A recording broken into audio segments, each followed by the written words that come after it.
Assalamualaikum warahmatullahi បងប្អូនទាំងអស់គ្នាថ្ងៃនេះខ្ញុំមកបន្តតាក់ទងជាមួយនឹងអត្ថប្រយោជន៍សូឡាតទៅចំពោះរូបរាងកាយនិងអត្ថប្រយោជន៍ទៅចំពោះក្រុមគ្រួសារដែលយើងបន្តគ្នាពីវគ្គមុនដែលនិយាយអំពីថាតើមូលហេតុអ្វីបានជាអ្នកកាន់សាសនាអ៊ីស្លាមប្រតិបត្តិសូឡាត5ដងក្នុងមួយថ្ងៃហើយនិងអត្ថប្រយោជន៍ផ្សេងៗរបស់វាថ្ងៃនេះយើងមកបន្តគ្នាបន្ថែមទៀតតាក់ទងជាមួយនឹងអត្ថប្រយោជន៍ទៅចំពោះរូបរាងកាយហើយនិងក្រុមគ្រួសារដូច្នេះបងប្អូនអាចតាមដានស្ដាប់នៅពេលបន្តិចទៀតនេះដែលមានការបកស្រាយលម្អិតហើយនឹងមានសេចក្តីយោងបន្ថែមបញ្ជាក់នៅក្នុងការបកស្រាយនោះផងដែរអ៊ីនសាអល់ឡោះសូឡាតមិនត្រឹមតែផ្ដល់អត្ថប្រយោជន៍ដល់ដួងព្រលឹងប៉ុណ្ណោះទេថែមទាំងនាំមកនូវពរជ័យជូនដល់រាងកាយនិងជីវិតក្នុងគ្រួសារទៀតផងនេះគឺជាការពន្យល់លម្អិតជាមួយនឹងឯកសារយោងពីគម្ពីរអល់កុរអានហាឌីសនិងការបកស្រាយពីអ្នកប្រាជ្ញនិងការស្រាវជ្រាវសម័យទំនើបអត្ថប្រយោជន៍របស់សូឡាតសម្រាប់រាងកាយសុខភាពរាងកាយចលនានៅក្នុងសូឡាតឈរអោនក្រាបអង្គុយប្រហាក់ប្រហែលនឹងលំហាត់ប្រាណដែលស្រាលៗហើយល្អសម្រាប់ចរន្តឈាមភាពបត់បែននិងឥរិយាបថការសិក្សាវិទ្យាសាស្ត្របង្ហាញថាការសូឡាតទៀងទាត់អាចកាត់បន្ថយការឈឺចាប់ដោយការស៊ូជូតនិងការរុកូកាត់បន្ថយភាពរឹងនៃសន្លាក់កម្រិត stress និងការថប់អារម្មណ៍កំណត់សម្គាល់របស់អ៊ុលាម៉ាអ៊ីបនូតៃមីយ៉ាបាននិយាយថាការសូឡាតផ្ដល់អត្ថប្រយោជន៍ទាំងរាងកាយនិងបេះដូងព្រោះវារួមបញ្ចូលនៅចលនាការចងចាំនិងការរំលឹកស៊ីគីរសុខភាពផ្លូវចិត្តនិងអារម្មណ៍ការសូឡាតកាត់បន្ថយភាពតានតឹងការធ្លាក់ទឹកចិត្តនិងការថប់អារម្មណ៍តាមរយៈដកដង្ហើមវែងៗអំឡុងពេលស៊ូជូតការសូត្រស៊ីគីរនិងកូរ៉ាននិងការផ្ដោតអារម្មណ៍ដ៏ស្ងប់ស្ងាត់គឺខូសូកូរ៉ានសូរ៉ាលេខ13អាយ៉ាត់ទី28 الذين آمنوا وتطمئن قلوبهم بذكر الله الذين آمنوا وتطمئن قلوبهم بذكر الله ألا بذكر الله تطمئن القلوب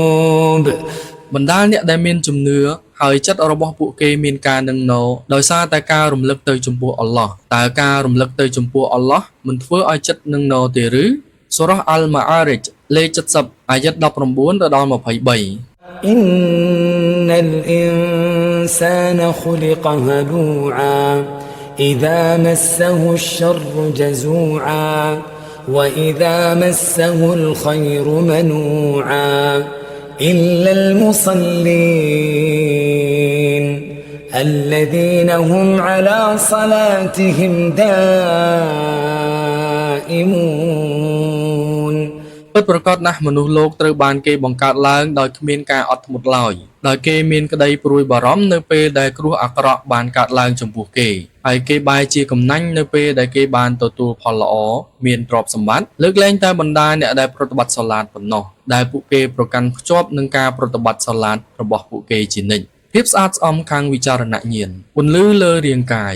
រាយការណ៍ដោយអាប៊ូហុរ៉ៃរ៉ារ៉ាឌីយ៉ាឡោះអានហ៊ូគាត់បានឮរ៉ាស៊ូលឡោះសល្លឡោះអាឡៃហ៊ីវ៉ាសាឡាំមានប្រសាសន៍ក្នុងអត្ថន័យថាប្រសិនបើមានទន្លេនៅមាត់ទ្វារផ្ទះរបស់ពួកអ្នកក្នុងចំណោមអ្នកទាំងអស់គ្នាហើយគាត់បានងូតទឹកទន្លេនោះ5ដងក្នុងមួយថ្ងៃតើអ្នកនឹងកត់សម្គាល់ឃើញមានភាពកខ្វក់នៅលើគាត់នោះទេពួកគេបានឆ្លើយថាមិនមានដាននៃភាពកខ្វក់នៅសល់ទេ